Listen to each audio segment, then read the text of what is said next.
Okay, so in this video we're being asked to find the slope of the line given the 2 points. So we're given 2 points that are occurring on this line, and they want us to go ahead and find the slope of this line. Now, in order to do this, you're going to have to know the following equation. And that equation is going to be the slope between 2 points. Okay, and that's the following. You're going to have m, which is your slope, and then you're going to have y2 minus y1 all over x2 minus x1. Okay, so this really isn't too bad. So we're given 2 points.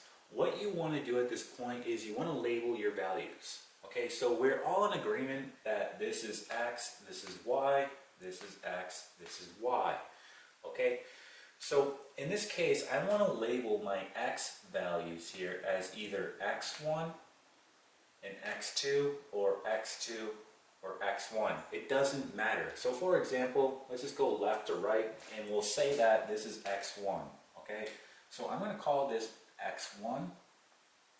As a result, since this is x1, this has to be y1. Okay, I'm not going to put y2 here. This has to be y1. So notice what happens. Okay, the 1's stay together, and then this will naturally become x2, y2. Notice how my 2's stay together. You could have done this in reverse. You could have called this x2, but as a result, if you did that, this would have to be y2. Okay, so the 1's and the 2's stay together, just stay consistent. Okay, and it doesn't matter the order in which you do this. You'll get the same answer regardless. Okay, so now that we have our values listed, all we have to do is plug it into our equation. So let's go ahead and do that. So our slope equals, so y2, that's going to be 3. So we have 3. And then at this point, you want to include your minus sign. That's part of the equation. So I'm going to put minus. Okay, what is y1? So that's what comes next. Well, y1 is negative 1. So look what happens here. I'll have negative 1. Okay, let's work on the denominator. x2 is going to be 5, right? That's what comes next, so 5. Put your minus sign, because again, that's part of the equation. x1 is going to be 2. So let's go ahead and clean this up.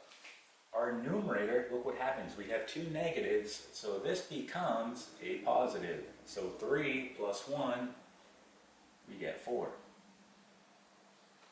Okay, and we get 5 minus 2 on the denominator, so we get 3. So this is going to be our slope.